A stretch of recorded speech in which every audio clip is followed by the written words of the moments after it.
Okay, so with mortgage calculators, they're all over the place. You could Google it and try different ones. And the problem is you're gonna get a lot of different information sometimes. There's questions on there you might not know how to answer. You could end up with the numbers that are way off. Or even worse, you could put in your info and then just start getting flooded from telemarketers and spam and all that fun stuff. So I'm gonna show you exactly what to do, how to calculate the right numbers, and hopefully empower you on your journey towards being a homeowner. Okay, so I'm gonna walk you through exactly what to do, what factors to plug in, and how to make sure you have the right numbers when you're looking at payment estimates. I'm gonna share my screen with you. I'm gonna show you the calculator on my website and show you exactly how to use it. All right, so I'm gonna walk you through getting to calculating payments on here. So I have the link to my website here. If you go to Free Tools, Payment Calculator, right? There's a bunch of other info on there too, you know, if you wanna check it out. But Payment Calculator, so you run that. And here's where you do. So you put in the property price or value, put in your down payment. If you're doing down payment assistance, do 3.5. Has your mortgage amount, put in the interest rate. If you need help figuring out the interest rate, just message me. The 30-year, the PMI will automatically calculate. I am going to do a PMI video to show you guys how to do that. Otherwise, this gives you a rough estimate based on the down payment. A million factors to that. So you have to, that's going to be the big variable. If you do 20% down though, then it doesn't matter, right? But if you're doing down payment assistance or low down, this is actually cheaper for FHA.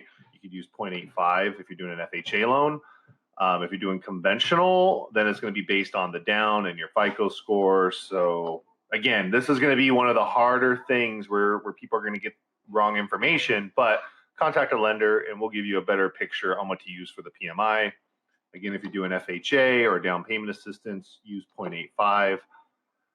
Monthly, put in whenever you plan on starting to make payments. One-time expenses, closing costs, 2 to 3%. Property taxes, do 1.25 a year.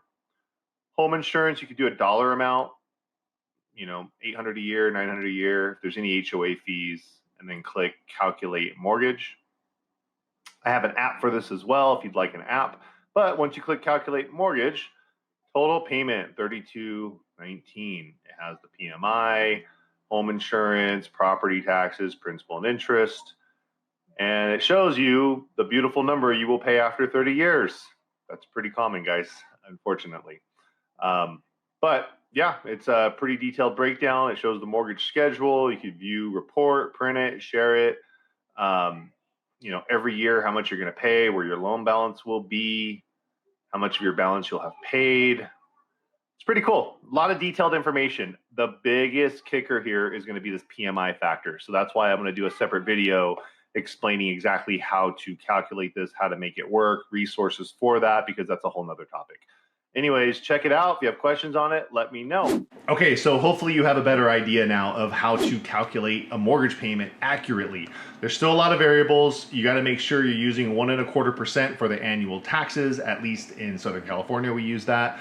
For the home insurance, 800, 900, 1,000 a year is pretty common, but if you want to be sure or get a little bit more accurate picture, reach out to whoever does your auto insurance, or if you have renter's insurance right now, and just ask the agent, hey, here's the price point, here's the area, can you give me a rough estimate of the range? And just use that for now. And then as you get more, closer on your journey and you have specific properties, we could get you super accurate numbers at that point. But PMI, you got to be careful with the PMI. If you're doing FHA, use the 0.85 factor. If you're doing conventional, it really depends on your down payment, on your FICO scores, and a lot of other things.